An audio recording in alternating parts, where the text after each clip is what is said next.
Hello guys, good morning. So let's start with the next segment of geometrical optics. तो आपको याद होगा last class में हम लोगों ने number of images formed when the mirrors are at certain angle to each other, इसके ऊपर चर्चा की थी, if you remember, right? और उसमें मैंने आपको एक सुपर ट्रिक बताया था. जो ट्रिक मैंने आपको दिया है वही ट्रिक यूज करें प्लीज. कोई भी किताब से कोई भी फॉर्मूला यूज ना करें, बिकॉज वो काफी अधूरे फॉर्मूले हैं. और अगर 360 डिग्री एग्जैक्टली डिवाइड नहीं होगा कोई एंगल से तो उस केस में आप फंस जाओगे. तो बहुत सारे फॉर्मूला टिकड़म लगा के बनाया गया है, बट जो मैंने आपको बताया वही मेथड फॉलो करें, खटाखट आंसर आएगा और एकदम सही आएगा. ठीक है, और आप बता भी सकोगे विद कन्विक्शन कि क्या कोई सुपर इम्पोजिशन वहां पे हो रहा है या नहीं हो रहा. ठीक है, तो आज हम क्या करेंगे, आज हम प्लेन मिरर्स की हम लोगों ने बहुत सारी डिस्कशन की. अगर आपने देखा होगा मैंने आपको बहुत हद तक क्लैरिटी दी है.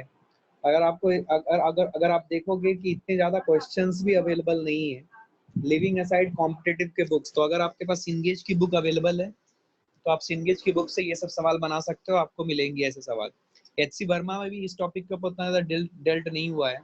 एचसी वर्मा में आपको वैरायटी ऑफ क्वेश्चंस मिल जाएंगी after you enter into spherical mirrors, और आज हम स्फेरिकल मिरर्स की बात करेंगे. ठीक है, तो स्फेरिकल मिरर्स स्टार्ट करने से पहले कुछ बेसिक बातें हम आज करेंगे. आज का लेक्चर उतना टफ नहीं होगा, but it would ensure that you have a very good grounding on spherical mirrors and you can move ahead with it, right? तो आज का सेक्शन है spherical mirrors. प्लेन मिरर के बारे में हम काफी पढ़ चुके हैं, तो today we will start our concept of spherical mirrors. ठीक है, कुछ बेसिक बातें. सबसे पहले स्फेरिकल मिरर बनाया कैसे जाता है. स्फेरिकल मिरर बनाने के लिए जनरली आप स्फीयर का यूज करते हो, या स्फीयर में से एक पोर्शन आप कट करते हो, और ये पोर्शन कट करने के बाद आप बेसिकली ये पोर्शन कट करने के बाद आप बेसिकली सिल्वर्ड करते हो एक गिवन पोर्शन को, डिपेंडिंग अपॉन आपने किस पोर्शन को सिल्वर किया है. आपकी मिरर की एक पर्टिकुलर नेमिंग होती है. तो इस मिरर को हम लोग कॉन्केव मिरर बोलते हैं, और इसे हम लोग कॉन्वेक्स मिरर बोलते हैं. सिंपल, कोई खास बात नहीं. ठीक है, तो बेसिकली हमारे पास एक ग्लास स्फीयर होगा. ग्लास स्फीयर को कट करने के बाद ये वाला पोर्शन जो फिल्ड अप होता है, इसको समझिएगा, ये पोर्शन पहले फिल्ड अप होगा आप जब कट करके निकालोगे. अब इसमें से ये जो पोर्शन है, ये पोर्शन को आपको कट करके निकालना होता है. You have to carve it out from there. तो फिर ये करने के बाद आपका जो मिरर होता है वो पर्टिकुलर इस शेप का आता है. अब आप इसकी पॉलिशिंग और सिल्वरिंग करते हो. जो साइड सिल्वर किया उसके अपोजिट साइड को पॉलिश करते हो, राइट. तो जो पॉलिश साइड है वही साइड में आपके ऑब्जेक्ट्स होने चाहिए अगर आपको इमेजेस बनानी है. तो अगर हम पॉलिश जो साइड है उसी साइड की तरफ अगर ऑब्जेक्ट रखते हैं तो generally our object is the real object. ये मेरा सिल्वर्ड साइड है. कुछ बेसिक बातें एकदम क्लियर होनी चाहिए. ये मेरा सिल्वर्ड साइड है और ये मेरा पॉलिश साइड है. तो पॉलिश साइड में अगर मैं कोई इमेज रखता हूँ तो वो सॉरी ऑब्जेक्ट रखता हूँ, तो पॉलिश साइड में जो भी ऑब्जेक्ट होगा वो रियल ऑब्जेक्ट कहलाएगा. ठीक है, और पॉलिश साइड में अगर कोई इमेज प्रेजेंट हुआ वो रियल इमेज कहलाएगा. सिल्वर्ड साइड, या जिसको हम लोग वर्चुअल साइड भी बोलते हैं. वर्चुअल साइड इसलिए बोलते हैं बिकॉज सिल्वर्ड साइड में कोई भी लाइट जा नहीं सकती है. तो सिल्वर्ड साइड में अगर ऑब्जेक्ट प्रेजेंट हुआ तो उसे वर्चुअल ऑब्जेक्ट बोलते हैं, और इमेज प्रेजेंट हुआ तो उसे वर्चुअल इमेज बोलते हैं.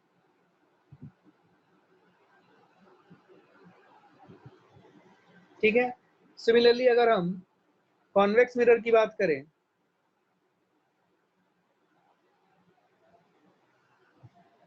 तो आप देखोगे कि ये वाला जो जोन है ये रियल जोन है, और ये वाला जो जोन है ये सिल्वर्ड या वर्चुअल जोन है. तो अगर रियल साइड में ऑब्जेक्ट हुई तो इसे रियल ऑब्जेक्ट बोला जाएगा, और अगर इमेज हुई तो इसे रियल इमेज बोला जाएगा. ठीक है। वर्चुअल साइट में अगर ऑब्जेक्ट हुई तो इसे वर्चुअल ऑब्जेक्ट बोला जाएगा, और अगर इमेज हुई तो इसे वर्चुअल इमेज बोला जाएगा। This is the funda that we are having. तो we are having virtual and real space. So real object, real image, virtual object, virtual image. ठीक है। So this is what we are having here. ठीक है। आइए अब थोड़ी सी इसमें चर्चा करते हैं कि what is the meaning of real object.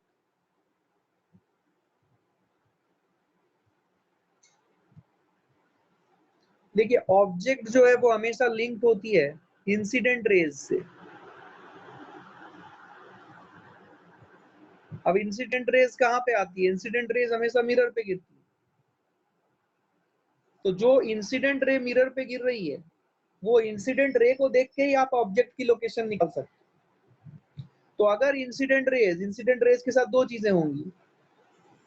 इधर इंसिडेंट रे किसी जगह से बाहर आता हुआ नजर आएगा,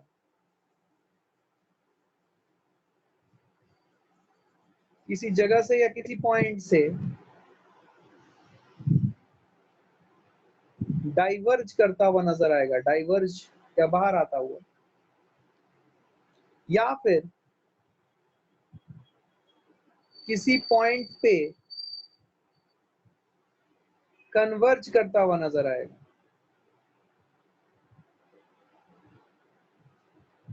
अगर रेज ऑफ लाइट किसी पॉइंट से डाइवर्ज करती हुई नजर आ रही है, तो उस केस में जो ऑब्जेक्ट है वो रियल ऑब्जेक्ट होगी, और अगर वो किसी पॉइंट पे कन्वर्ज करती हुई नजर आ रही है तो उस केस में वो वर्चुअल ऑब्जेक्ट होगी।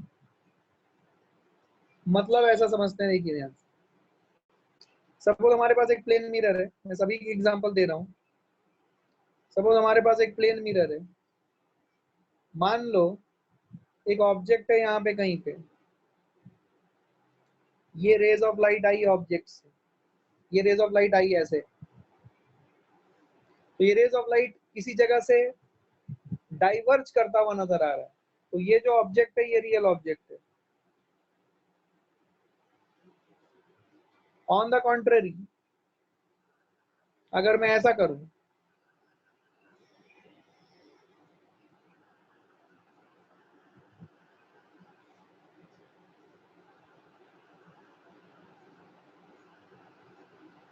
ध्यान से देखिएगा, इस केस में जो रेज ऑफ लाइट मिरर पे इंसिडेंट हो रही है वो किसी जगह पे कन्वर्ज होती हुई नजर आ रही है। कौन सी रेज? Incident raise. हमेशा आपको याद रखना है कि मिरर की तरफ जाती हुई rays will be the incident rays, और मिरर से दूर जाती हुई rays will be the reflected rays. तो जो मिरर की तरफ इंसिडेंट हो रही है रेज ऑफ लाइट, वो अगर किसी जगह पे कन्वर्ज करती हुई नजर आ रही है, तो उस केस में जो ऑब्जेक्ट की पोजीशन आपको मिलेगी that will be the virtual object. जो भी पोजीशन या जो भी ऑब्जेक्ट आपको मिलेगी that will be the virtual object. तो कॉन्सेप्ट क्या हुआ आपके लिए? बहुत इंपॉर्टेंट है। कॉन्सेप्ट है कि incident ray is always linked to object. अगर इंसिडेंट रे कहीं से डाइवर्ज होती हुई नजर आएगी तो वो रियल ऑब्जेक्ट, और कहीं पे कन्वर्ज होती हुई नजर आएगी तो वो वर्चुअल ऑब्जेक्ट। तो incident ray will decide the position of the object. क्या क्लैरिटी है ये? इंसिडेंट रे किसके ऊपर? मिरर के ऊपर। ठीक है, बहुत बढ़िया। तो रियल ऑब्जेक्ट, वर्चुअल ऑब्जेक्ट, ठीक है, ये अपने को समझ में आएगा। सिमिलरली इमेज, अगर मैं इमेज की बात करूं तो image is always linked to reflected rays. अगर मैं रिफ्लेक्शन की बात कर रहा हूँ, जब मैं रिफ्रैक्शन की बात करूंगा तो I will link it with refracted rays. तो image will always be linked to reflected reflection rays या रिफ्लेक्टेड रेज। तो अब अगर हम कॉन्सेप्चुअली देखें,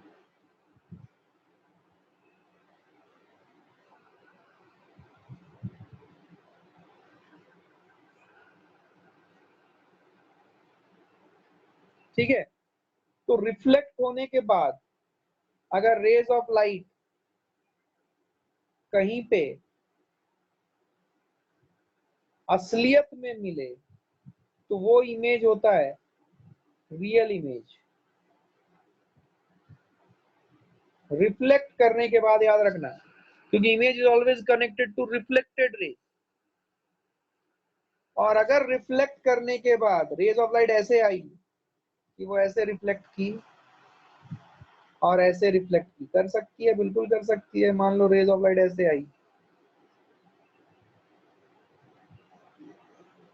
और रिफ्लेक्ट कर गई, तो रिफ्लेक्टेड रेज को अगर आपको प्रोड्यूस बैक करना पड़ रहा है और in the process they appear to come from a point, तो वो जो इमेज कहलाती है that is known as virtual image. I hope you got this. That is known as virtual image. क्या क्लियर है? तो रियल इमेज, वर्चुअल इमेज। तो image हमेशा किसके साथ कनेक्टेड रहेगा? रिफ्लेक्टेड रेज के साथ। Real image, virtual image, we will have different situations. मैंने आपको दोनों सिचुएशन बताई है। तो आपके लिए बहुत ज्यादा इंपॉर्टेंट है ये समझना कि ऑब्जेक्ट को हम किसके साथ लिंक करेंगे और इमेज को किसके साथ लिंक करेंगे। तो आपके सामने ये गोल्डन रूल मैंने पहले ही लिख दिया है, और जैसे जैसे आप आगे बढ़ोगे वैसे वैसे आपको इसके अंदर कॉन्सेप्चुअल क्लैरिटी और आती जाएगी। ठीक है, आई होप यू अंडरस्टूड दिस। तो ऑब्जेक्ट जो है ये लिंक होगा इंसिडेंट रेज के साथ। इंसिडेंट रेज से ऑब्जेक्ट के बारे में आपको पता चलेगा और रिफ्लेक्टेड रेज से इमेज के बारे में पता चलेगा। पहली चीज, क्या क्लैरिटी है ये? Good. अभी देखिए, जो स्फीयर से हमने मिरर को कट किया है, मान लो ये स्फीयर था,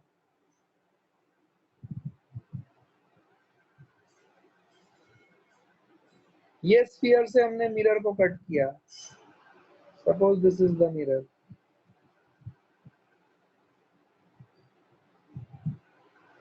तो ये स्फीयर का एक सेंटर होगा जिसको हम लोग बोलते हैं सेंटर ऑफ कर्वेचर। इस मिरर का एक कन्वीनियंट पॉइंट हम चूज कर लेते हैं जिसे हम लोग बोलते हैं पोल। मान लो मैंने एक कॉनकेव मिरर बनाया है, सेंटर ऑफ कर्वेचर और पोल को ज्वाइन करने वाली जो लाइन है इसे हम लोग बोलते हैं प्रिंसिपल एक्सिस। ठीक है, सेंटर ऑफ कर्वेचर और पोल के बीच का मिडिल पॉइंट जो है वो कहलाता है फोकस। सेंटर ऑफ कर्वेचर एक पॉइंट होता है, फोकस एक पॉइंट होता है, पोल एक पॉइंट होता है। सेंटर ऑफ कर्वेचर से पोल की जो दूरी है ये एक लेंथ होती है और ये कहलाती है radius of curvature.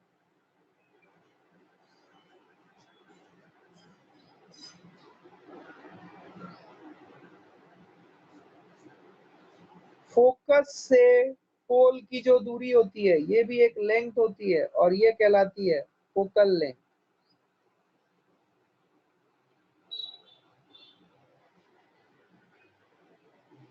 Focus and center of curvature lies on the principal axis, that is a fact। और सेंटर ऑफ कर्वेचर और पोल को ज्वाइन करने वाली जो लाइन होती है वो प्रिंसिपल एक्सिस कहलाती है। ठीक है, आपको ये बात समझ में आनी चाहिए। जैसे कि इसके ऊपर एक कॉन्सेप्चुअल पॉइंट बताना चाहूंगा मैं आपको। Suppose we are having a part of a sphere,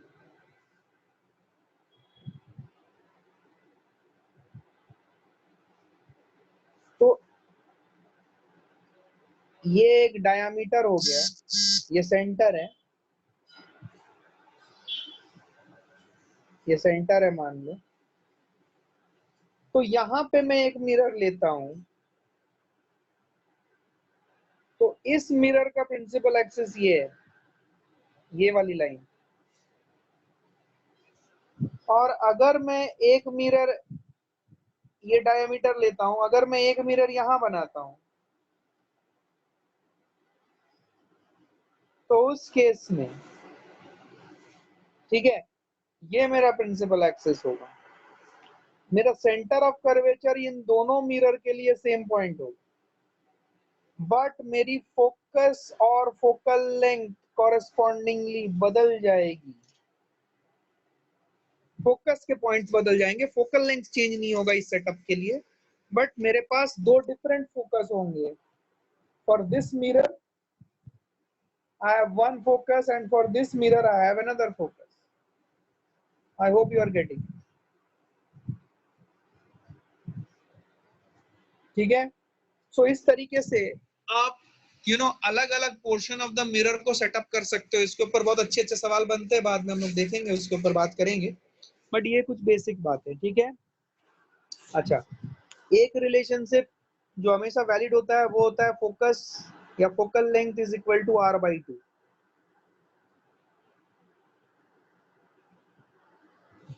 थोड़ी सी चर्चा करते हैं इसके ऊपर कि ये आता कैसे। मान लीजिए आपके पास एक कॉन्केव मिरर है and suppose this is the principal axis. So suppose आपने एक ray of light incident किया parallel to the principal axis, so and paraxial, ये word मैं आपको सिखाऊंगा paraxial, अभी फिलहाल इसे यूज कर रहा हूं मैं, don't worry about it, I will tell you what is the meaning of paraxial, very important concept this is. So after reflection from the mirror it will pass through a point which will be the focus.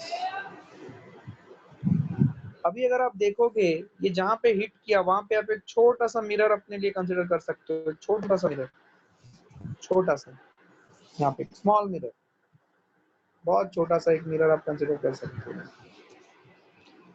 तो यहाँ पे raise of light आ रही है तो obviously इस mirror का एक centre of curvature होगा, सेंटर ऑफ कर्वेचर से अगर आप इस पॉइंट को ज्वाइन कर दो, ठीक है, तो आपको दिखेगा कि this is your angle of incidence and this is your angle of reflection. Yes or no? This is your angle of incidence and this is your angle of reflection.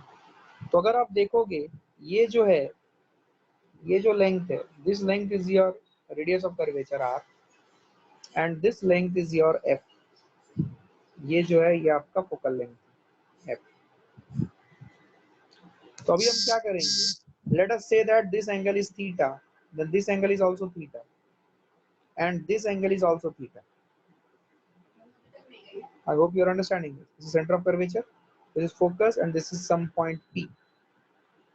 तो ट्रायंगल CFP में अगर आप देखोगे, ठीक है, इसको CFQ बोलता हूँ मैं और इसको पोल है मेरा P। तो CFQ अगर आप ट्रायंगल देखोगे तो आपको नजर आएगा कि CFQ ट्रायंगल में इट्स एन आइसोसेलेस ट्रायंगल। कैसे वो आपका लाइन पैरेलल था, ये एंगल ऑफ इंसिडेंस थीटा था तो एंगल ऑफ रिफ्लेक्शन भी थीटा हो गया, and by alternate angle this theta is equal to angle QCF, जो angle of incidence theta that is equal to angle QCF। तो ये दोनों एंगल बराबर होने के कारण आप बोल सकते हो कि CF is equal to FQ, CF is equal to FQ। सुनना ध्यान से, आप बोल सकते हो कि CF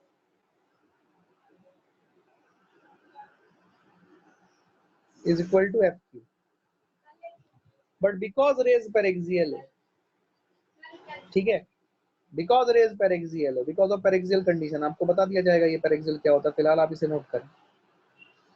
because rays paraxial है, since paraxial condition is valid, तो ये जो FQ है, this FQ will be equal to FP, ये जो FQ है ये FP के बराबर होगा, ठीक है, पैरेक्सियल होने के कारण। अगर पैरेक्सियल नहीं होता तो ये नहीं होता। तो अगर FQ FP के बराबर है, आपका already CF equal to FQ लिखा हुआ है, सो इसको मान लीजिए इक्वेशन नंबर 1 और इसको मान लीजिए इक्वेशन नंबर 2। तो 2 और 1 से आपको पता चलेगा कि जो CF है वो FQ के बराबर, FP के बराबर है, सॉरी, जिससे आपको समझ में आया कि CP is equal to CF is equal to FP and C F equal to F P, मतलब आप लिख सकते हो कि twice of F P is equal to C P which is R, जिससे आपको वैल्यू मिल गई एफ पी की वैल्यू r/2। और एफ पी क्या है? F P is the focal length. ठीक है, तो यहां से समझ में आता है कि focal length is equal to r/2। This is the relationship of the mirror.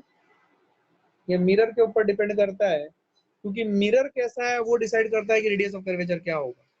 And radius of curvature का आधा हो जाएगा focal length of the mirror. इसका मतलब focal length of the mirror जो है ये एक मिरर की इंट्रिंसिक प्रॉपर्टी है, बहुत इंपॉर्टेंट। ये जो फोकल लेंथ है ये किसकी प्रॉपर्टी है? क्या ये रेज ऑफ लाइट की प्रॉपर्टी है? फोकल लेंथ किसकी प्रॉपर्टी है? It is the property of the mirror.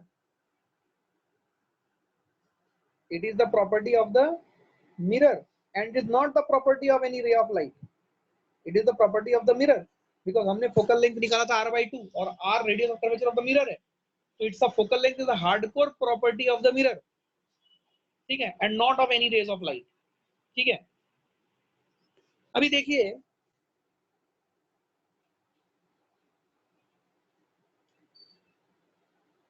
अगर मैं, देखिए मैंने सारे पॉइंट डिफाइन कर दिए। सेंटर ऑफ कर्वेचर क्या डिफाइन कर दिया मैंने, आपको डिफाइन कर दिया कि पोल क्या होता है, मैंने प्रिंसिपल एक्सिस डिफाइन कर दी। अब थोड़ी सी डेफिनेशन पे आते हैं, फोकस के डेफिनेशन पे आते हैं। ये डेफिनेशन कॉन्सेप्चुअल है एंड फोकस ये किसकी प्रॉपर्टी है? ये मिरर की प्रॉपर्टी है। मैं आपको पहले ही बोलता हूँ ये मिरर की property is the property of the mirror. It is not a property of any रे ऑफ लाइट। तो फोकस किसी भी मिरर का डिफाइन कैसे किया गया है सुनिए। अगर मैं कॉन्केव मिरर लूं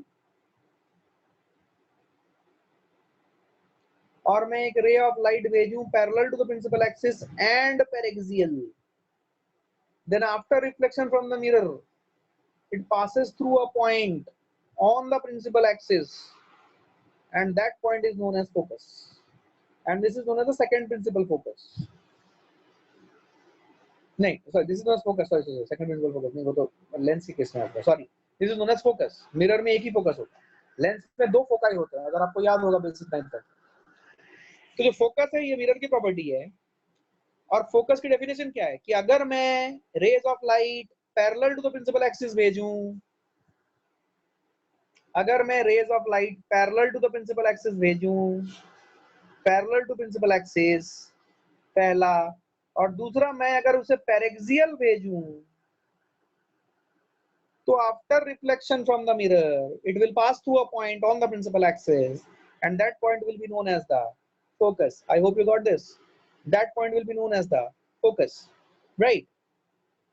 तो बेसिकली रेज का पेरेक्सियल होना जरूरी है and parallel to the principal axis होना चाहिए रेज ऑफ लाइट को, तभी वो जिस पॉइंट से क्रॉस करेगी वो फोकस कहलाएगी। अब थोड़ी सी चर्चा करते हैं कि पेरेक्सियल रेज कैसे आइडेंटिफाई करें कि रेज पेरेक्सियल है। पेरेक्सियल का कंडीशन क्या है? पेरेक्सियल मतलब rays are very close to principal axis. अगर बोले very close to principal axis तो आप समझ जाइए कि वो पेरेक्सियल है। दूसरा, it the ray of light subtends very small angle with the mirror, very small angle with the mirror, बहुत स्मॉल एंगल मिरर के साथ, very small angle with the mirror, तब रेज पेरेक्सियल होंगे। ये कुछ इंपॉर्टेंट स्टेटमेंट्स हैं जिससे आपको पता चलेगी कि रेज पेरेक्सियल है या नहीं। Very close to principal axis, very small angles they subtend, ऐसा बोल दें। तीसरा, very small aperture, very small aperture,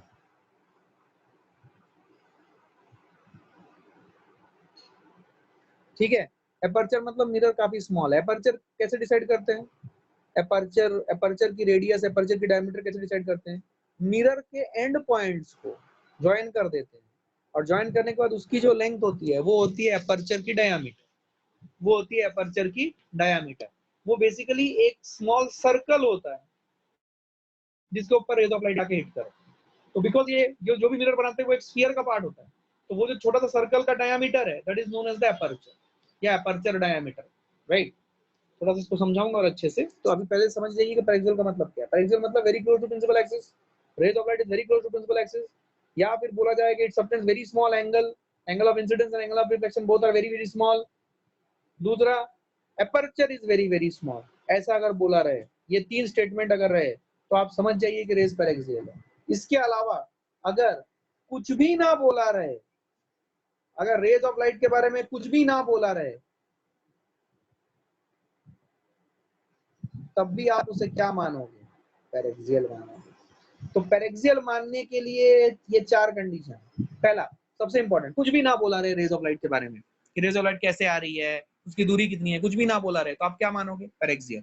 दूसरा, very close to principal axis, ये सब का प्रयोग होगा, तो फिर रेज ऑफ लाइट क्या मानोगे? पैरेक्सियल। तीसरा, it subtends very small angle at the mirror, means angle of incidence and angle of reflection are very very small, so तब भी रेज पैरेक्सियल मानोगे। या फिर चौथा statement, it has a very small aperture, तो small aperture बोल देगा तो आप समझ जाओ कि आपके रेज ऑफ लाइट को पैरेक्सियल ही होना है। अब थोड़ा सा ये जो टर्म है अपर्चर, इसको थोड़ा सा एक्सप्लोर करते हैं। अपर्चर का मतलब क्या है, आइए देखिए। आप अगर लॉजिकली सोचोगे तो आपको दिखेगा कि ये जो ये मान ले आपने एक मिरर लिया, ये मिरर का एपर्चर जो होगा, ये एपर्चर क्या होगा? सुनो, ये एपर्चर होगा इसके एंड्स को ज्वाइन करने वाले लाइन की लंबाई। अगर आप इसका टॉप व्यू देखोगे ऊपर से, अगर आप अपने आई की लोकेशन को अगर आप यहाँ रखोगे, ठीक है, तो आपको दिखेगा ऊपर से कुछ ऐसा।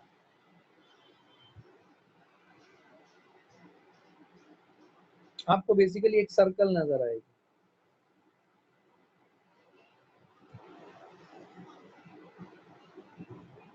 ऐसा। तो ये सर्कल का जो डायामीटर होगा, ये diameter, that is known as an aperture. I hope you got this. तो अगर मैं बोलूं एपर्चर स्मॉल है, एपर्चर स्मॉल होना मतलब जो रेज ऑफ लाइट है that has to hit the, अगर पैरेलल भेजूं, that has to hit the mirror very close to principal axis, तो very close to principal axis हो जाएगा, तो ऑटोमेटिकली रेज पैरेक्सियल हो जाएगा। तो एपर्चर स्मॉल होना मतलब very close to principal axis rays का इंसिडेंट करना, एंड कॉरेस्पॉन्डिंगली, ठीक है, कॉरेस्पॉन्डिंगली आपकी यू नो जो एंगल ऑफ इंसिडेंस और एंगल ऑफ रिफ्लेक्शन है वो भी स्मॉल होना। I hope you got this, right? This is the meaning of aperture. तो रेज ऑफ लाइट अगर parallel to principal, so now I will come back to the definition of focus that I had raised before, ठीक है। It was mirror की property है focus, और focus का definition क्या दिया था मैंने? कि फोकस का डेफिनेशन दिया था, यहीं पे कहीं पे निकाला था मैंने फोकस के डेफिनेशन, कि रेज ऑफ लाइट अगर पैरेलल हो एंड पैरेक्सियल हो, कहीं तो किया था ये, हाँ, rays of light अगर parallel to the principal axis हो और paraxial हो, then after hitting the mirror it will pass through a point on the principal axis and that point will be known as the focus. That point will be known as the focus. मैं एक और white board share कर रहा हूँ आपके साथ, ठीक है? I hope you got this, ठीक है? अब आइए समझते हैं इसको और अच्छे से।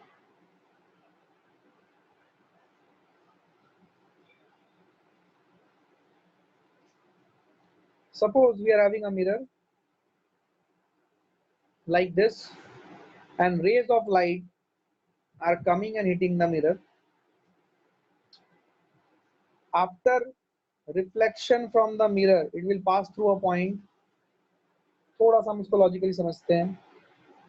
हमारा सेंटर ऑफ कर्वेचर मान लो यहाँ पे था, तो सेंटर ऑफ कर्वेचर से हम एक लाइन लेंगे which will pass through the point where the ray of light will hit the mirror, where the ray of light will hit the mirror, ठीक है।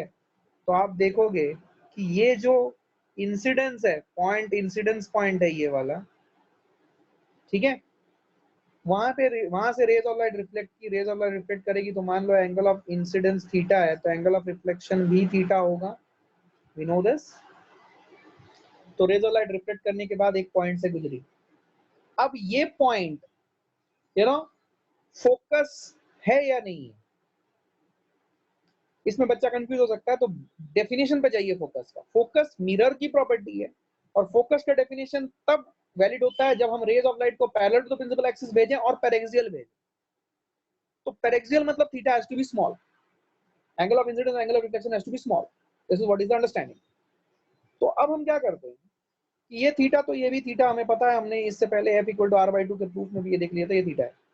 अब हम क्या करेंगे कि जहां पे हिट कर रही है ना, वहां से हम एक परपेंडिकुलर खींचेंगे इस लाइन के ऊपर, ऐसा एक परपेंडिकुलर खींचेंगे। तो ये जो परपेंडिकुलर खींचे तुमको ध्यान देगा, तुमको दिखाई देगा कि ये जो डॉटेड लाइन मैंने दिखाया है, सी से लेके मान लो ये पॉइंट जो है, ये पॉइंट है, ये पॉइंट पी है, ये पॉइंट क्यू है, सी से लेकर क्यू, ये जो नॉर्मल मैंने ड्रॉ किया है, C Q is actually your radius of curvature. तो जब मैंने ये पॉइंट इसको आर बोल देता हूँ, जब मैंने आर से, सॉरी, जब मैंने आर से ये क्यूसी के ऊपर एक परपेंडिकुलर खींचा है, let it be C R P, इसको नाम देते हैं टी, ठीक है, let it be R T. तो ये जो आर टी है, this R T will bisect, R T will bisect,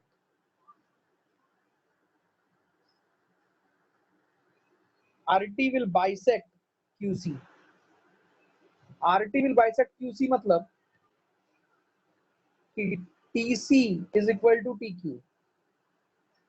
तो अगर TC TQ के बराबर है तो, और आप फिर ट्रायंगल CRT के ऊपर फोकस करें, ट्रायंगल CRT के ऊपर अगर फोकस करेंगे आप, तो आपको दिखाई देगा, ठीक है, आपको दिखाई देगा इट इज इक्वल टू, ये जो लेंथ CR है, ये जो लेंथ CR है, ये CR को क्या बोलोगे आप, it will be R/2 sec theta।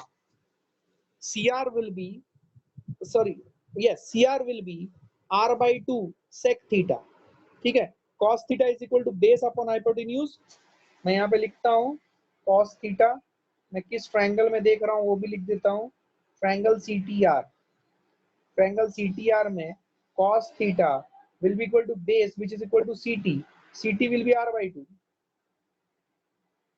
divided by hypotenuse which is CR,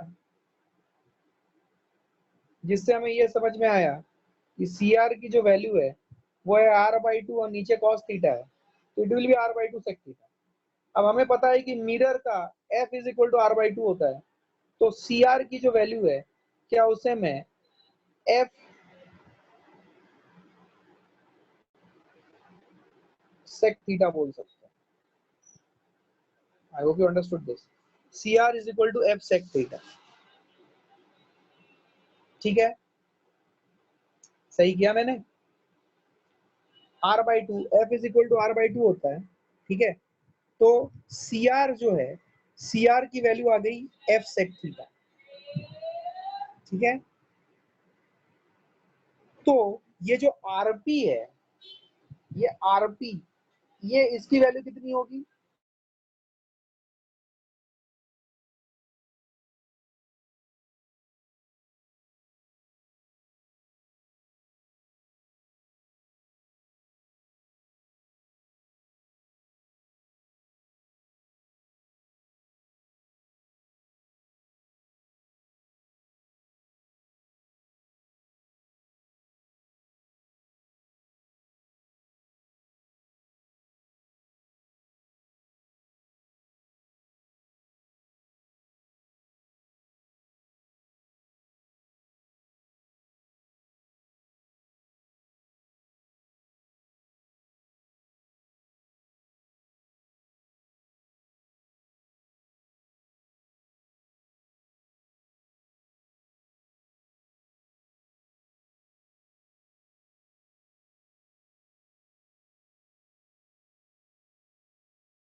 है ना बेटा